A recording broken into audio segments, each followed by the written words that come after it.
We're ready.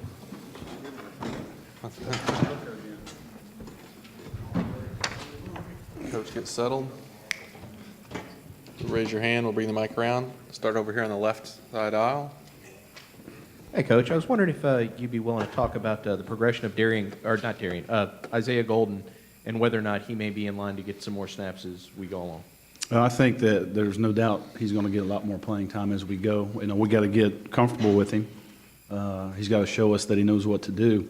Physically, he's there. I mean, he's gifted enough to help this football team as early as this week for what we're getting ready to face. So to answer your question, yeah, he figures into our future.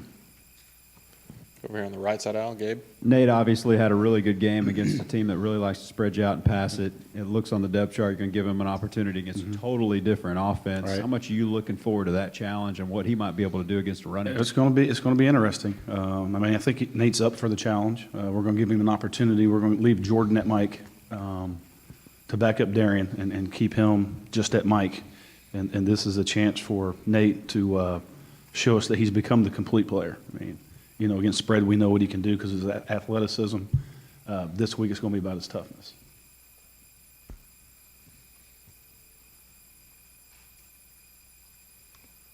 Here in the middle, Suzanne.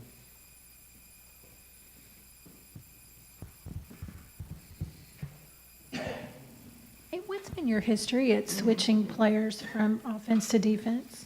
We've done a little bit of it, not a lot, but a little bit. You know, if you've got a talented kid, you know, our job is to try to get him on the field to help the team, whether it be switching from defense to offense or offense to defense, or finding a way for him on special teams. And you know, that's happened a few times in my career. And on the Arkansas, because they're going to kind of have a Big Ten Right. offensive mentality, I'm sure you're going to have fun with that. Old times for you there. Yeah, I mean, it's you know, our league is becoming very diversified in the attacks, which we knew that you're going to see week in and week out, and we're going from spread, you know, big boy football to spread back to big boy football this week. So, you know, it'll be another challenge for our guys, especially our young guys. Back over the right side, Gabe. Mark, what can you tell us about how Raven's progressing? He looks good in street clothes. Yeah, I know. You Yeah, feel pretty good about it. he's pretty chipper on the sidelines too. I mean, he's keeping guys alive down there, keeping me alive down there. You know, during the game. You know, going back to your point a minute ago, you know, we moved Floyd last year because he was on the bench to that outside linebacker position that Nate's playing right now to try to get Floyd onto the field a little bit last year. To go back to your question, but Gabe, I don't know. I really don't. I know we won't be there this week. That's all I know. You know, I hope to get him back here in a few weeks. Mark, can you tell us where Ennis is? I mean, obviously missing a couple of games and spread, we couldn't tell. But can you tell us how he's graded? And, of course, Arkansas coming up. He's doing – I mean, he's doing really well, gang. He's playing really well. He's leading. You know, I challenged him this week to get back to the question about Isaiah. I told Kirby yesterday in our meeting, I said, you're not coming out of the game this week, son. You're playing the entire game. I don't want to see this patting on the head because we need him to play like he's been playing. You know, he's one guy that was overlooked in our game against Alabama. You know, I mean, he played well now in that game. Some of our other ones didn't, but he did. And we need him to do that this week. He is an important part of what we're going to do. And that's why Isaiah may not see the field. He may get a blow or two, but going into the game, I've challenged Kirby to play every snap. All four of those guys, Kirby, Alonzo, Julian, and Gavin.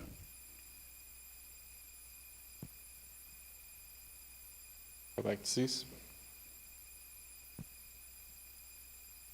Coach, getting back to ask you, a lot of times you'll see guys switch and they kind of disappear. Right. Did you kind of guys, that personality, did you figure that what you would get what you did with Askew because of his personality or his athleticism? Or? Well, I mean, you know, I think it was Nate's kind of game because it was a space kind of game. You know, this is going to be a new challenge for him. What he's shown against our offense when we get in these type of situations, some of our drills, and he's going against Cameron Clear and those tight ends, he's done pretty well. And so he's going to get a shot because these tight ends are pretty good that we're getting ready to go against, and give him a shot and see what he can do. Over here on the left side. Coach, can you talk a little bit about what DeShazer did to help kind of solidify the secondary last week by switching over to safety? Well, I was really proud of the whole secondary, not just the stage. After going back and watching the film, I mean, our kids played hard. We were running to the football. And I saw some communication in a series, not when they got to the sideline, but within a drive, those guys fixing themselves. That's good stuff now. I mean, they were disguising. I thought they were communicating. Once we got hurt with something within a drive, they come back to that play within that drive, and you see everybody fixing themselves. I mean, you see Howard running to the middle of the field, coming out of the middle of the field, and going to the dig. You see Stephen Jenkins packing it straight back, which he did in the play before, where they completed the ball. That's within a drive. That's good stuff to see. That means we're coming. I mean, you see some things when you have a defense that can adjust themselves within a series before they get to you. You got something pretty good going on, and that's where we got to last year. That happened quite a bit towards the end of the year last year. And those guys were fixing things that get me once, don't get me twice kind of thing. Go to the lower right, Christy. You talked after the game about maybe your guys gaining some confidence from that performance. Are you eager to see how they'll play this week with that kind of game under their belt? Yes, I am, without a doubt. It's a different style of offense. They slow it down, they huddle, all those kind of things. We're going to have to create our own energy and build a wall and stop the run. Don't give up the big play. But yes, I'm excited to watch it. Yep. Go seated in the back, KO. Hey, Coach, with all the diversity that you guys have faced between the different lineups and the different things you're looking at, what's the biggest fear you take away from all that? The biggest what? The biggest fear. The guys locking in to figuring out what the game plan is? No, the fear's gone. It's behind us now in my eyes, and hopefully we gain some experience from that fear of the early weeks.